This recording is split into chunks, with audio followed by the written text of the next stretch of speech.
Want to know everything you need to know about GraphRAG to get you started while also learning about KùzuDB and LangChain? Then stick around.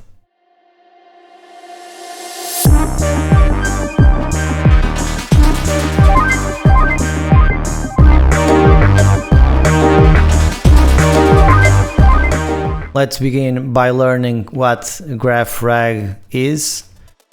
So I have an instance of Ollama running inside Docker, so I can run Gemma 3 from within this instance. The model is loading, and I could ask Gemma 3, for instance, recommend me some music,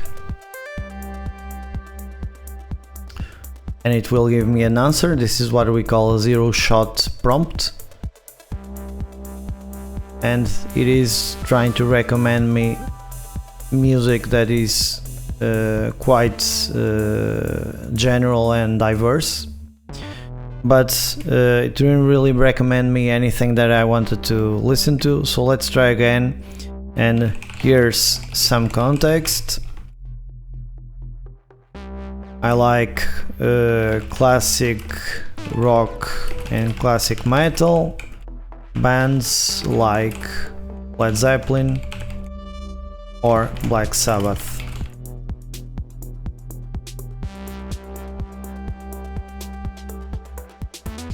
And as you can see, now that it has some context, it will be able to give me a better answer.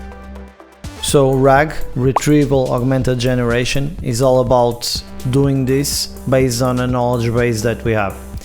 For instance, for RAG, this knowledge base could be a vector store or an index somewhere. For GraphRAG, we'll have usually a graph database that we want to match our user query to, and run some kind of graph-based operation, be it some kind of traversal, a clustering operation, a node ranking operation, something that takes advantage of this graph structure. Knowing about GraphRAG will contribute towards your context engineering skill, which is a hot topic right now. So just a few days ago on the LangChain's blog, they published this post, The Rise of Context Engineering.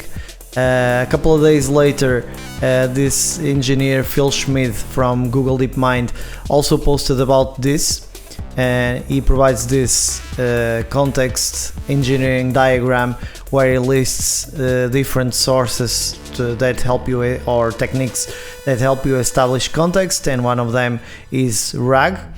But keep in mind that we are going to look at GraphRAG, but in order for us to actually be doing GraphRAG, we need to take advantage of the graph structure.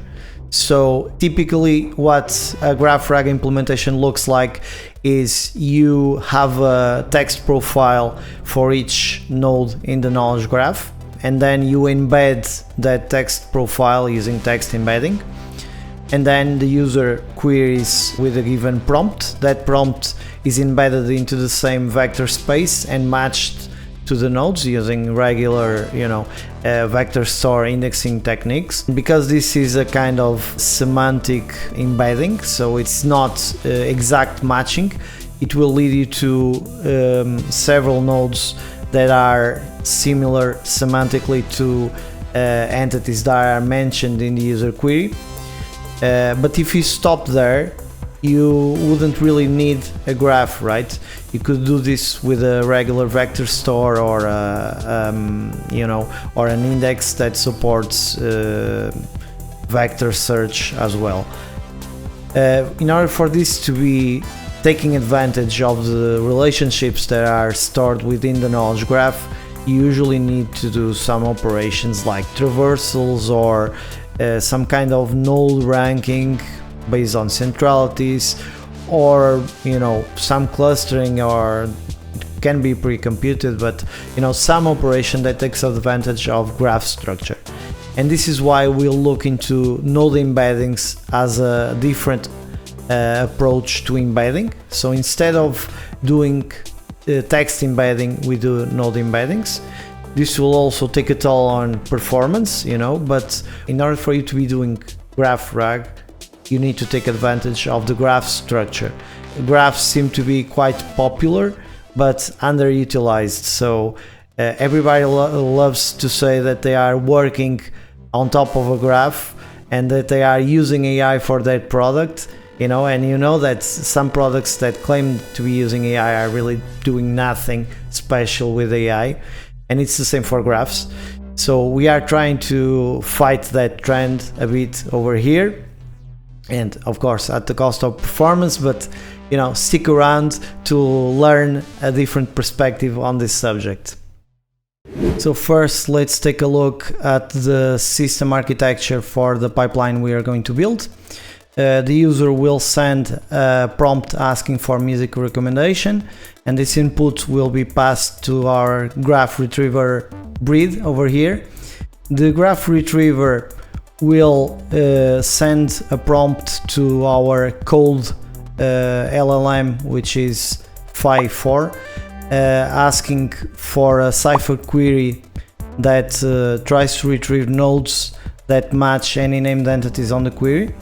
We do this trying to find exact matches because we are not going to use text embeddings but node embeddings.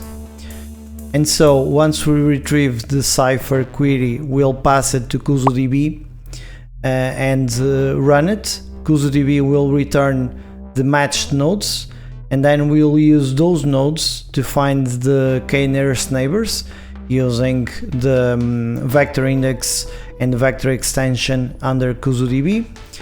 This will expand the context to surrounding nodes using node embeddings, and then based on those source and target nodes, we are going to compute a few paths, and those are the paths that we'll be using to build a context. These paths will be computed based on shortest paths between the source nodes and the nearest neighbor nodes, and we'll sample out of those. And we'll also compute random walks from the nearest neighbors, which works kind of like profiling for the nearest neighbors. Once we have all those paths, we'll return the nodes and individual edges into the context assembler, and the context assembler will transform those into a semi-structured representation of nodes and relationships.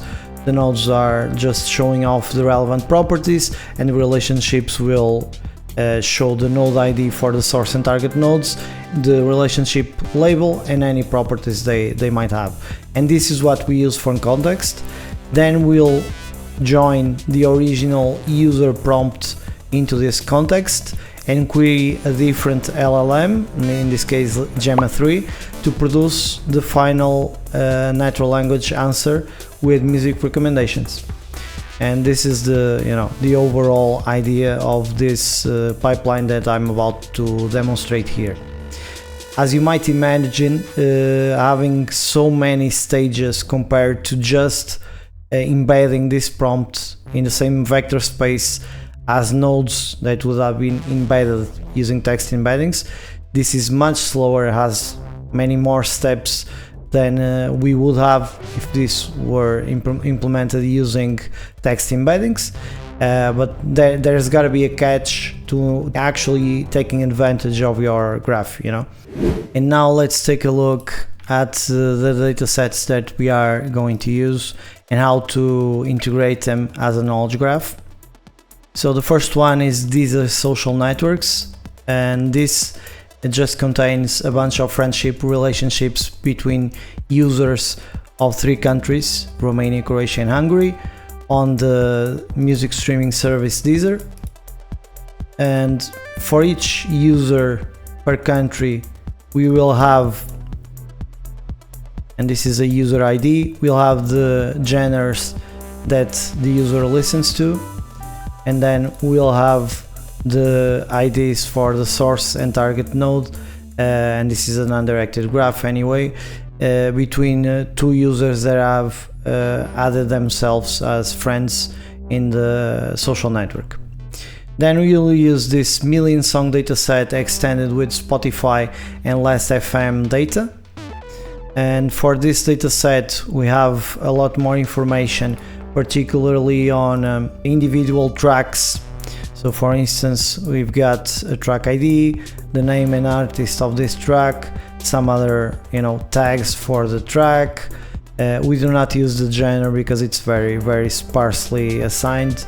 We've got the release year for each track and a bunch of other features, and they are not all showing in here. If you go into here, you'll find other features like instrumentalness, liveness. We do not use these, but we might, and then there is a user listening history file as well, where we get a user ID, and for each user and track we'll get a play count showing how many times this user listened to a given track. So we'll know that the user listens to a given track which is of a given genre, and the genre also exists on the Deezer social networks dataset. So this is something that we can integrate as a graph. And so now let's take a look at how we could do this in a knowledge graph. And so one way is to do this directly. So just create a node for Deezer users and MSDSL users, and these are the only ones that have a friendship relationship. They have a given taste for specific music genres, in this case specific to the Deezer data, and we might establish a relationship same as between the genre and the tag, just to connect the two data sets. And for MSDSL we might have a listen to a relationship which points to a track, and a track is tagged with a given tag. This is one way, but perhaps a better way to do it is to do it in an integrated way, like so. So we would merge both users over here. Of course they are disjoint for the two platforms, and the friendship relationship only exists partially for Deezer users, but that's the data that we have. And users might listen to some tracks, and this only happens for MSDSL users, and that's okay.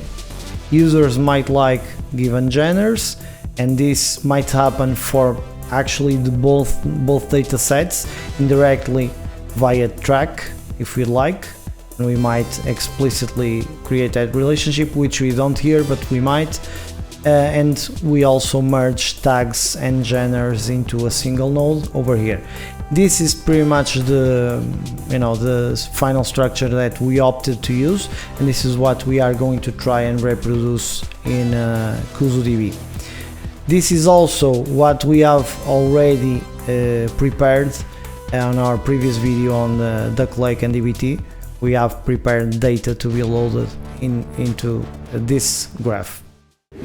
So now the only thing that's missing is how to store the graph, and we already know that we are going to use KùzuDB for this. But before we do that, we're going to look at how KùzuDB stores the data at a low level, so what the storage scheme is like. And before we do that, we are going to compare it with the state of the art, which is Neo4j, at least for OLTP databases. And in Neo4j we've got this list of files, and we are going to look at relationships in particular, and each relationship will have a pointer to the next relationship for the source or target node.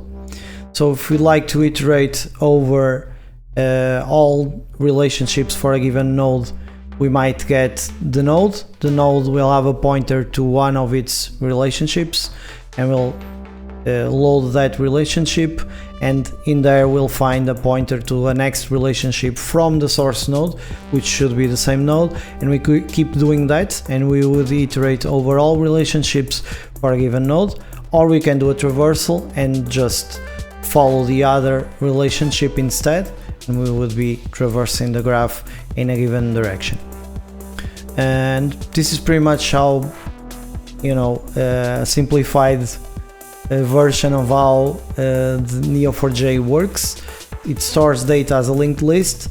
Their storage scheme works like an index itself, and this is why it's index free. You don't need to query another index before getting the pointer to the next relationship or node or whatever.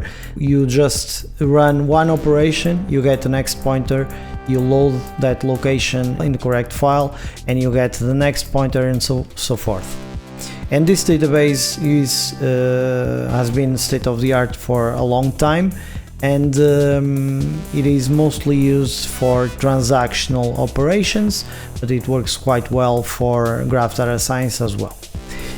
Now, for KùzuDB, they have this issue over here on GitHub, which explains their design process for their storage approach, and they are different in the sense that they are focused on analytical tasks. So they are an OLAP graph database. This is why you can think of KùzuDB as the DuckDB of graph databases. And so their approach is columnar, and they use this concept of node groups, which are similar to row groups from formats like Parquet. And they call them node groups because these node groups might contain relationships lists as well, which is a way in which they store the relationships using the same data structure. And essentially they have this organization. They would have a node group ID which contains several column chunks. Each column chunk might be compressed, and their compression approaches enable them to select specific column chunks and only decompress those specific column chunks as they are traversing or querying rather. And then they will have an equivalent node group for relationships, and these relationships will contain the neighbor IDs and the relationship IDs as well. And they have this metadata file that is constantly loaded into memory, and this acts as a kind of an index that they read to get the actual index offset for specific nodes or relationships. So they are not pointer chasing. They do need to query some kind of an index, but this is in memory, and they have the advantage of loading node groups rather than individual nodes. Even more, these are compressed, so reading these chunks will take less time than it would if they were not compressed, so it makes this faster.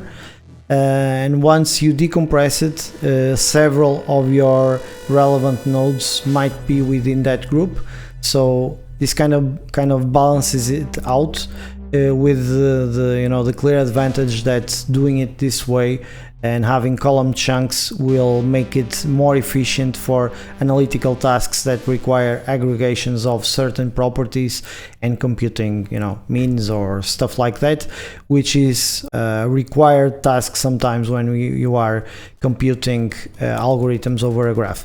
So this is extremely interesting, and I think they put a lot of effort into designing this structure, and they did quite a good job on this. And we will be working with a graph that is over 11 million edges, and we can do it fairly comfortably on a single node with just 24 gigs of RAM allocated to WSL, so I have no concerns over there. And regarding algorithms, since it's an embedded database and they have several different interfaces to access the properties for nodes and edges, this also makes it easier for you to implement an algorithm in Python or whatever your host language is, and make it efficient without having to necessarily have this as a part of the database in a native way. And you won't have to wait for the KùzuDB developers to implement everything that you need, because you can do it extremely efficiently as well in your own language. And keep in mind they also support Rust, so this can get extremely efficient if you like. You'll be able to find more details on my analysis of this document in the blog post that is in the description below, if you'd like to get into more detail. I also can't remember everything off the top of my mind about how this works storage wise, but I delved deep into this, and I believe there is enough information on my summary for you to be able to understand it quite well, how it works and what are the pros and the cons of each alternative, KùzuDB's approach in comparison to Neo4j, which until now was state of the art. So if you go into KùzuDB's website, you'll be able to find documentation for everything that you need to know over here. They list their data types. There is a section about functions and operators, and this feels like it took some inspiration from DuckDB as well, which is positive. You'll have the recursive relationship functions, which are specific to a graph database, and they provide several functions to return nodes from paths or relationships from paths, and this will be used all the time when you are traversing the graph, computing shortest paths or whatever. And they also have utilities like checking whether the path is a trail or if it is a cyclic. You can also return the length of a given path or the cost of a given path, and these might be useful when designing algorithms. They also have this blog post where they cover GraphRAG as well, and they talk about text to cipher having a frustration with the match query returning empty results, and this is where the vector extension comes in, and text embeddings perhaps. So you might want to take a look at their blog post as well. It seemed interesting to me. And finally, I also provide a blog post on all of this that we are discussing here, and particularly I created this KùzuDB consumer nodes, which is a bit of a review. I just highlighted a few data types and functions that I liked, and a few details that are kind of my personal notes in here. But then I went deeper, and as I was working, I created this wish list of some small, some larger features that would be nice to have with KùzuDB. Some of them are already identified by the community and developers themselves, but I just compiled everything that seemed useful to me. And then I also hit some snags. These are not necessarily bugs, but stuff that I found harder to deal with and could be perhaps better. And then I also documented a few bugs. Some of them were addressed and fixed. For instance, this one already has a PR that's been deployed. Yeah, that's it. I hope I was annoying the team on Discord for a while with my questions, so hopefully this makes up for it and you have some stuff to work towards that might make sense for you. And I believe this integration with DBT is really is a must. DuckDB is doing that and is working actively on that. It was extremely useful. DBT is a very interesting glue for this, and it would be really interesting that there were DBT KùzuDB that supports cipher queries. I guess that would be a first for for ETL tasks in a structured way to do SQL to prepare the data with DuckDB and DuckLake, and then do Cipher to compute some algorithms or prepare your text embeddings or node embeddings in your graph using Cipher as well.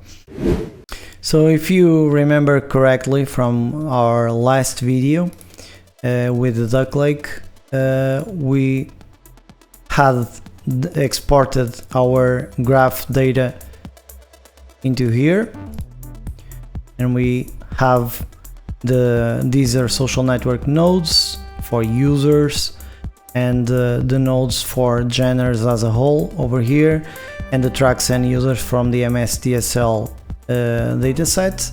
And we also had the edges, the friendships between these users, the liked genres for these users, the tags for tracks on the MSDSL dataset, and the listen tracks for users. And this was all available as Parquet, which we can directly load into KùzuDB. I'm going to show you how we did exactly that. So our entry point on the graph package is the CLI, which defines all the available commands, and this is easier, visualized by running the lctl graph --help, and in here you'll find all available commands. These commands will essentially just call the correct functions under these packages, under these modules. So the first one that we care about is load, and load is defined within the ops module under Kuzu ops, and load essentially just connects to the KùzuDB, and we have this connection available over here at class level. And then we just create our music graph schema, so we do need to create a nodes table. We could do something like this just for highlight. Every node, regardless of type or label, will have a node ID that is unique across all nodes, regardless of label. For user, we'll get the user ID, the source, which means Deezer or MSDSL, the country, which only exists for Deezer users, and we set the primary key as the node ID. This means there will be it will be unique for this table, and there will be an index for node ID. Then we create the genre table, which gets the node ID, the genre string, and the primary key is node ID again. And finally we create the track table with a node ID, a track ID, the name of the track or the title, the artist, the year of release, and we set the primary key to node ID as well.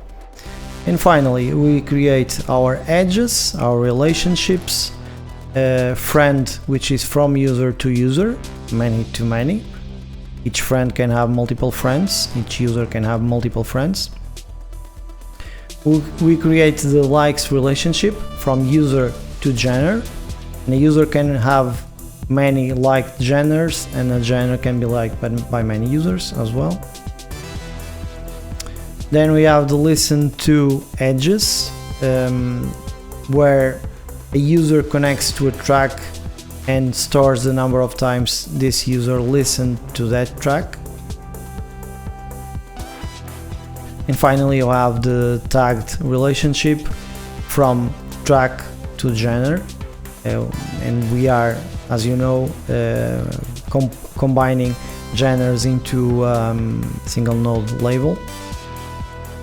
Finally, because our min.io instance, our object store, is not SSL enabled, and we cannot disable SSL for KùzuDB. There is no option for that. It's one of our suggestions of our snags. We just used Boto3 to download the file from our object store into a temporary file, and then we import those temporary files. So we wrap each query using this copy from S3, and we just give it the relative path in S3, and we then copy this path will be replaced by the temporary file, and we will run copy for the specific properties that we want to load from this Parquet file for each of the users this is for Deezer users and this is for MSTSL users, and then for every other node and edge as well. So let's actually take a look at KùzuDB Explorer for our graph, and we can do that by running this script that I added here to, you know, make it easier to just explore a graph. And our graphs will be dropped under the local directory, which is git ignored. So everything that's generated by the DataLab will be dropped in here. And so we can run this and it will open in the browser, as you can see over here. And if we check the schema, we'll find that we were successfully able to, you know, to load our desired schema. As you can see, if you just over a node, you'll find that it contains the properties that we assigned them. However, it also has an embedding, which I have already pre-computed, and we'll get to it in a few. One thing we can do is just compute a few stats on the graph so that we know how many nodes it has for each type and all that. So going back into VS Code, there is under scripts, there is a music taste stats cipher over here that we use to compute some basic stats. And let's copy it over to KùzuDB Explorer. And let's just expand this over here. And this pretty much just creates a table of statistics with one column is stat, the other is just the value for that statistic, and we are, you know, counting per label the number of nodes, the total number of nodes, the number of edges per label, and the total number of edges. If we press Shift Enter, you'll get access to these stats. Unfortunately, you cannot do something like, let's say that I wanted my output to be ordered in a given way, and I did something like 1 as index, because I want this to be the first one, and I want the total to come after all the label types, and so I would do this as well, and so forth.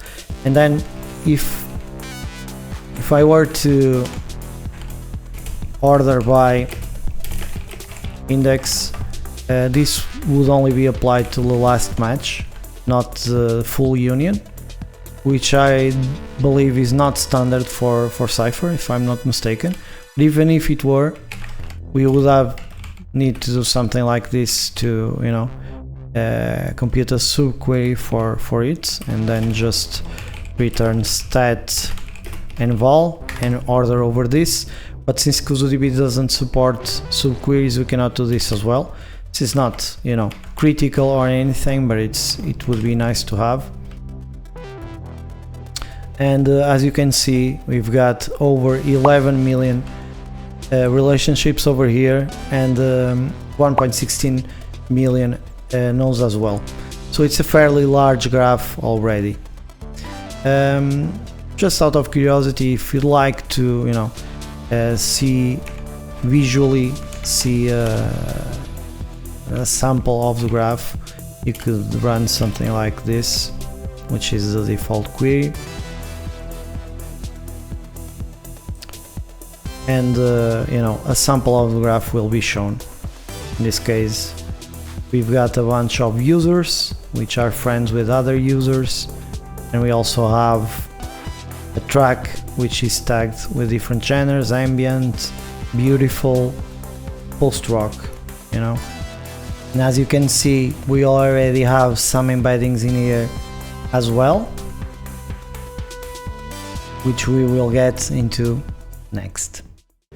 And so for embeddings, we first create this node batch and Kuzu node batcher classes, and this will essentially just you know, query the a node batch, so it's a pagination over our nodes, and it will also enable you to query the neighbors for the given batch if you feel like.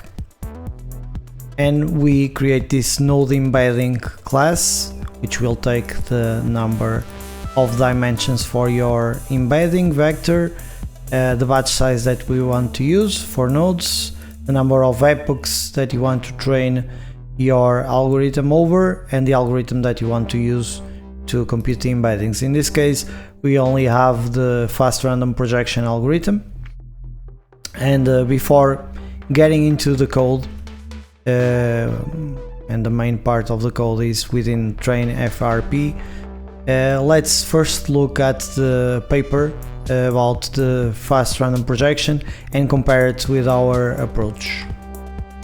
So this is the paper, Fast and Accurate Network Embeddings via Very Sparse Random Projections, and here we have the algorithm, and you'll find a few key differences between our implementation, which is kind of a simplification over this algorithm. For instance, we do not use L as the degree normalized by the 2 times the number of edges, and therefore we also don't use this beta exponent as well. We just use the degree directly. Also keep in mind that A is not the adjacency matrix over here, but the transition matrix, and this R which is computed using this equation over here. We do not use this directly, we rather sample from a normal distribution, and we implement this slightly differently. So not going into too much detail, let's just look at the code very briefly. So we also use this multi-layer perceptron over here, which is a very simple neural network. We apply this after each iteration.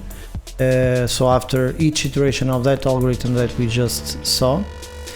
So we do this training for a given number of epochs, let's say 1 epoch, okay?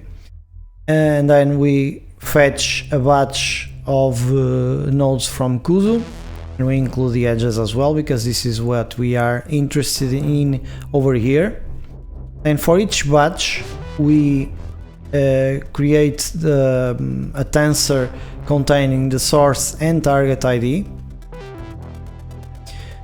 and then for each node in the batch we'll initialize our global embeddings for each node with a random vector of dimension dim, which is our target dimension for the embedding, and then we'll start iterating over this, keeping in mind that we only initialize this if it's not already initialized. Other than that, we'll just add it to X.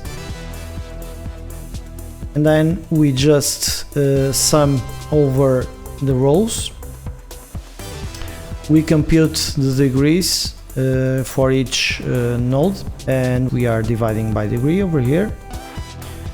And then we update this with the multi-layer perceptron, and we repeat the process. So this is one way that works to compute node embeddings, because for each node you will take into account the embeddings of the neighboring nodes as well, and we'll iterate over this, and this multi-layer perceptron will let you capture nonlinear relationships as well, and this is why this can be optionally added. And so we run this algorithm. Once we run this algorithm, and let me show it how we would run this. So let's go back to the help over here, and we've got compute, which is meant to store several computations over a graph, different computations that we might want to do. Right now we only have embeddings. We go into embeddings. You'll find the parameters that we just saw on the node embeddings class, and we can run this for a given graph, like music taste. This music taste will essentially just point to music taste under local. and this will compute your embeddings. It will use the graphics card if you have it available, and it should take about 2 to 3 hours to compute all the embeddings. Once you have that, you will find the embeddings as a property, an array property of each node in the graph. And make sure that when you are creating the property, you assign the type as a float array or a double array with a fixed dimension. If you do not assign a fixed dimension equal to the number of dimensions for your embeddings, it will not work. It will fail when you try to index this using the vector extension. Okay, and so once we have this computed into our graph database, you'll be able to run reindex. I just call it reindex because it will delete any existing index and recreate it. And this will essentially just install the vector extension, load the vector extension, and create the index for your embeddings. And let's go into the docs just to see how this would work. If you search for vector, you'll find that you just need to create this call vector index. We call this for each node label, so corresponding to a table. We give it a name, table name underscore embeddings underscore index. The column name will be embeddings, and that's it. We call this, and we'll have an index that will enable us to query the k-nearest neighbors for a given node. That query can be done in a similar fashion, and you just give it a k, the number of nearest neighbors that you want, and that's it. Other than that, you can drop the index, you can list available indexes, and that's it. And that's pretty much what you need over here. So now let's talk about implementing GraphRAG using LangChain. LangChain lets you integrate several components. So as you can see, it provides several different integrations over here. One of them is for KùzuDB, as well as Ollama, which is our our LLMs will be running on Ollama, and we take advantage, not completely, but of some of the features that are already available on the Kuzu integration, because this is designed for working with text embeddings, and we are deviating from that path and exploring a different way to do this. But if you want to do it with text embeddings, this is definitely the way to go, and it's very low effort to get this working. They even have the LLM graph transformer, which lets you parse text files and create a knowledge graph directly from that, which is very nice. And I would use the KùzuDB chain if I wanted to work with text embeddings directly. But since I'm trying to work with node embeddings, I only used a few of their prompt templates that were already available. Either way, because this is all built on top of LangChain, this makes our lives a lot easier, and you can also install Ollama as such, and the prompt templates I was talking about would look something like this. You can load any model with your Ollama integration, and then just define a chain that will look something like this. So you've got a prompt, and you will pass this prompt to the model, and you can invoke your chain with a given question. This is a slot in your template, so this over here, and it will return the output. In this case, it will be an AI message, which contains a content property that you can access to fetch the answer. This is all documented over here. So now let's look at our particular implementation, and this can get a bit complex, maybe too much for this, but it's just the way it goes. I try to highlight the main components over here. This is available on the blog post, and if you need to, you can check this as a legend. So anything in red will be input and output, anything in orange will refer to a component that is a part of KùzuDB already, something that was pre-made that I just used. In purple or this bluish color, you'll have the LLMs, and we are using one for code generation, which is Phi4, and another one for you know, a generic answer generation, which is Gemma 3. We tried Gemma 3 also for code generation, but the output was not valid cipher for our graph, so we ended up going with Phi4, which is slightly slower because it's also a larger model, but it works quite well. Then we also use the KuzuGraph class, which is a part of LangChain Kuzu, and this just, you know, makes it easier to query the graph database.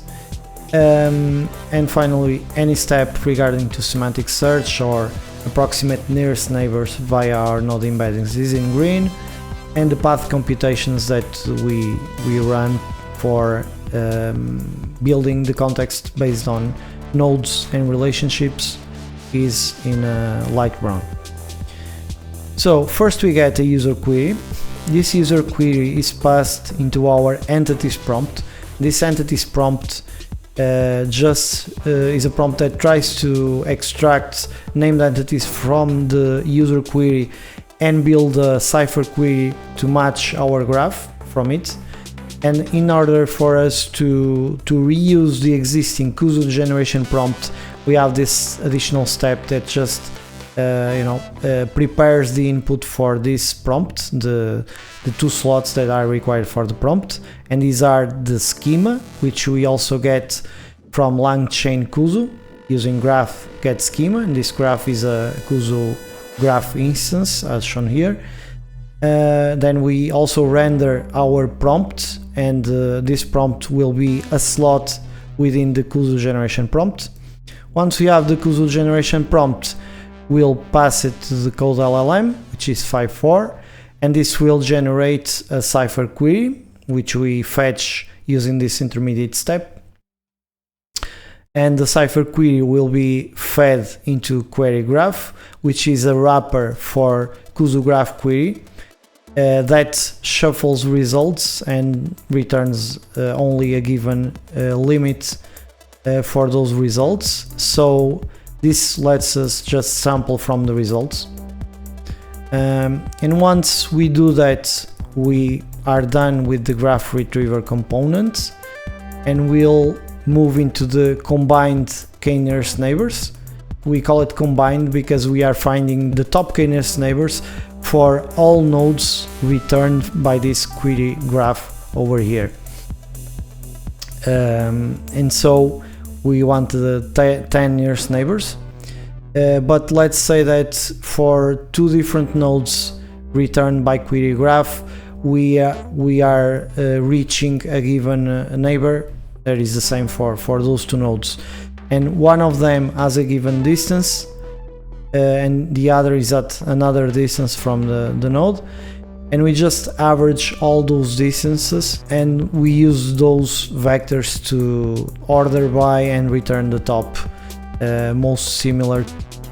You can think of it as some kind of closeness centrality or something like that. Okay. And once we have those k-nearest neighbors, we send them in parallel to these path generation steps, and this is what this circle means over here.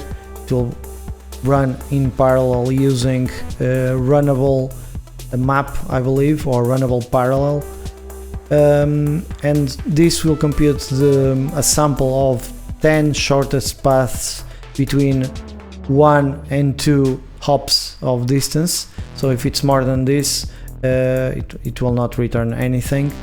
And these shortest paths will be between the original nodes and the nearest neighbors. Okay, and we are returning a sample of 10. And then we also return 3 random walks between 1 and 3 hops starting from each of the nearest neighbors.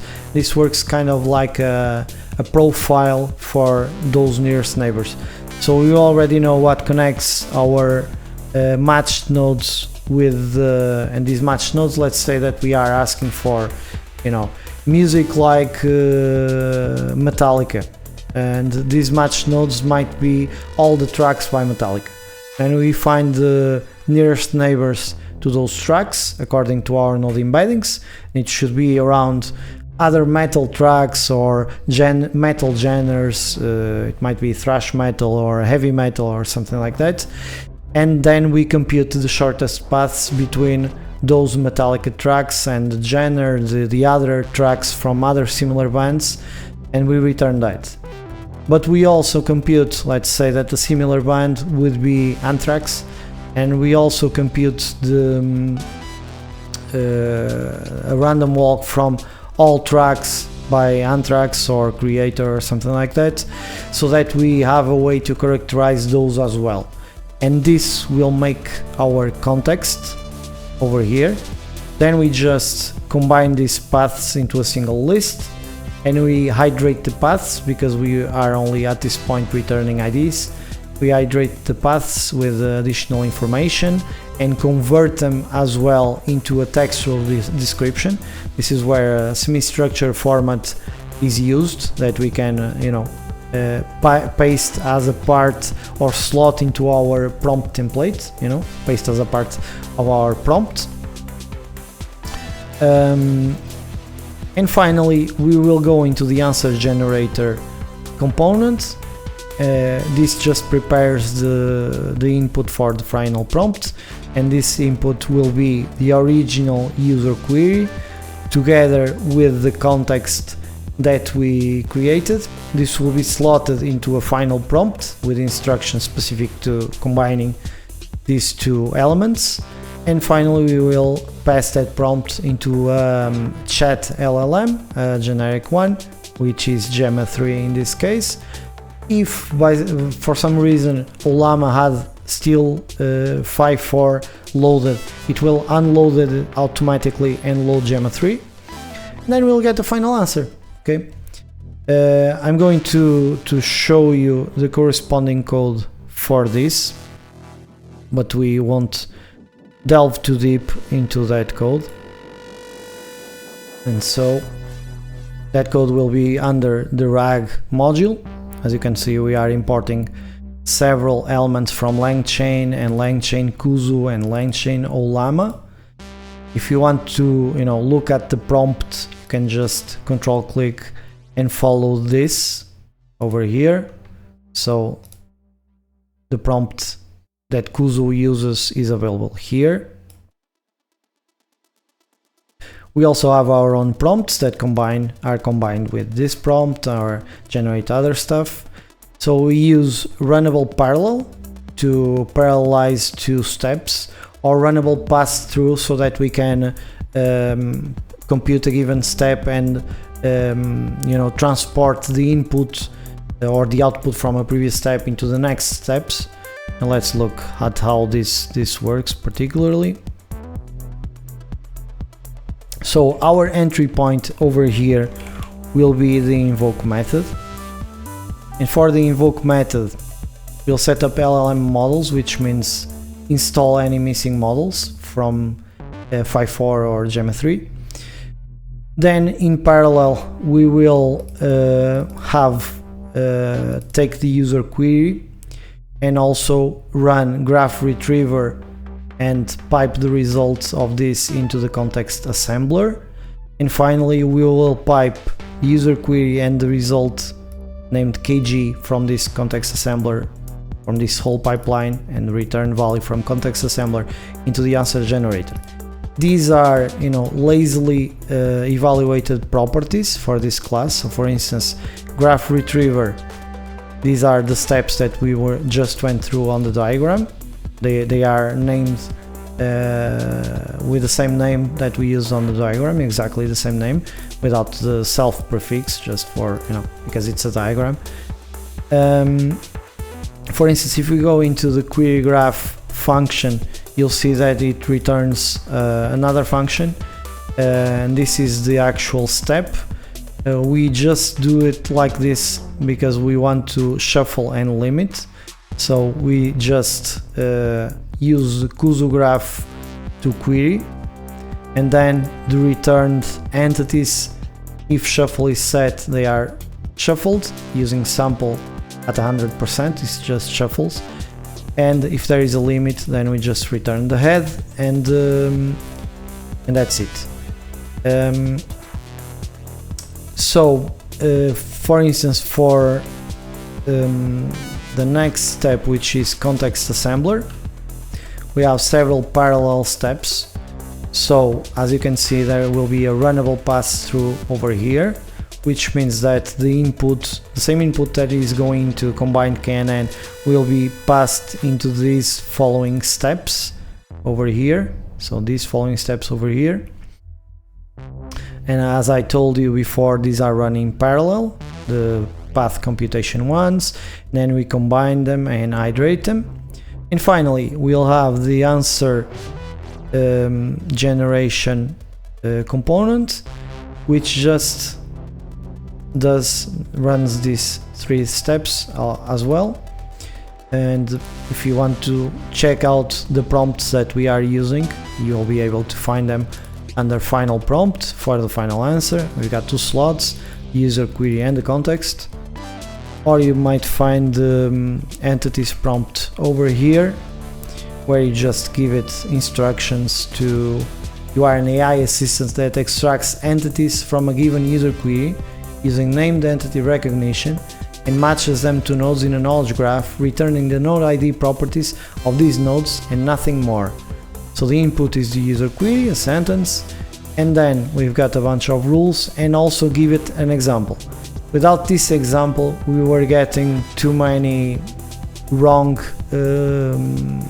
generated cipher, and I know this example is extremely specific to our particular schema, which to be honest is fine, because in a real world scenario you would customize this to your particular need. But if we need to, we can add for other graphs more examples, you know, and this right now is 1 shot, and it might become 2 shot, 3 shot, etc. And now finally let's take a look at how all this runs on DataLab. So now if we go into our DataLab project, you'll have a GraphRAG command over here, which we'll call this LangChain pipeline. And you can run this in interactive mode, which works kind of like Ollama run and has no log messages, or you can run with a -q and pass it the user query directly. So it will be something like you need to pass the schema, which is the graph. So it will be something like music taste q, and I have an example over here. Let's see if I have another example, and that's it. But other ones like Anthrax are there, okay?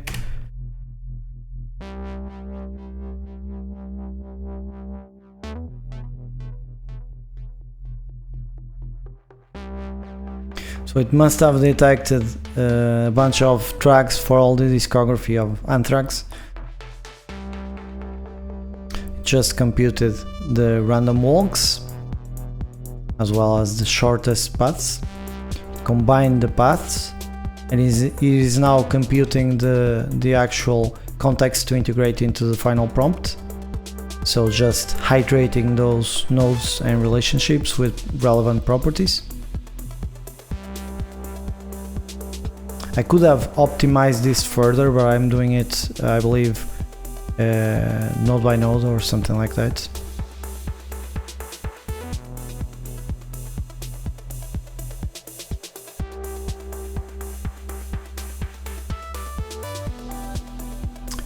And there you go. As you can see, an answer was generated. It knows that it is a thrash metal genre band. Based on the provided knowledge graph, there are several other bands associated, and we got Slayer, Megadeth, Sepultura, Creator, Man-O-War, Pantera, Testament, Prong, and I didn't know Prong, so maybe it's interesting to check it out. And it also gives you a specific track you can look at. For instance, Domination is a really well known track by Pantera.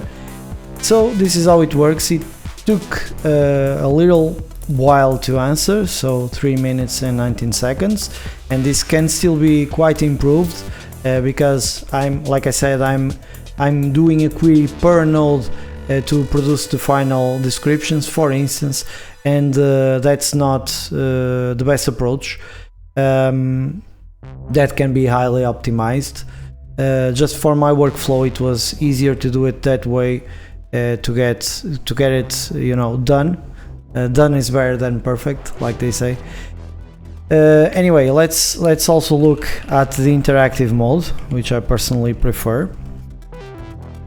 And keep in mind that these 3 minutes also were included the time that the model needed to be loaded into VRAM as well.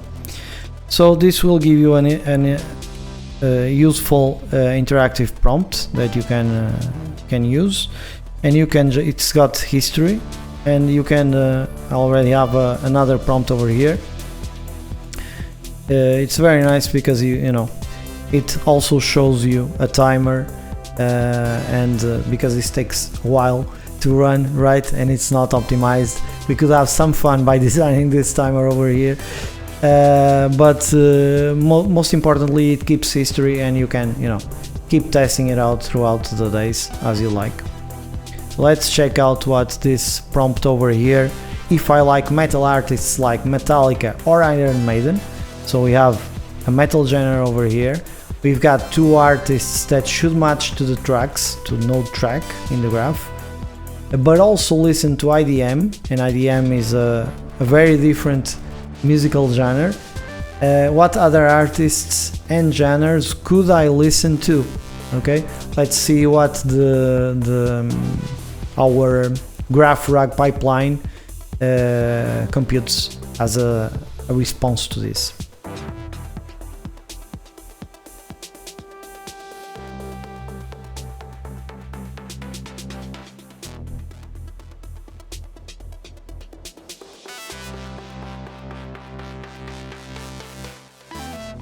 And there we go. Based on your interest in metal artists like Metallica and Iron Maiden, as well as IDM, intelligence dance music, you might enjoy exploring a variety of genres that blend elements from both worlds, exactly what I was expecting from this. Here are some suggestions for artists and genres you could explore. Mastodon, nice suggestion. Cult of Luna, Volbeat, Creator Slayer, and then genres progressive metal, a really nice suggestion in between the two worlds, I'd say.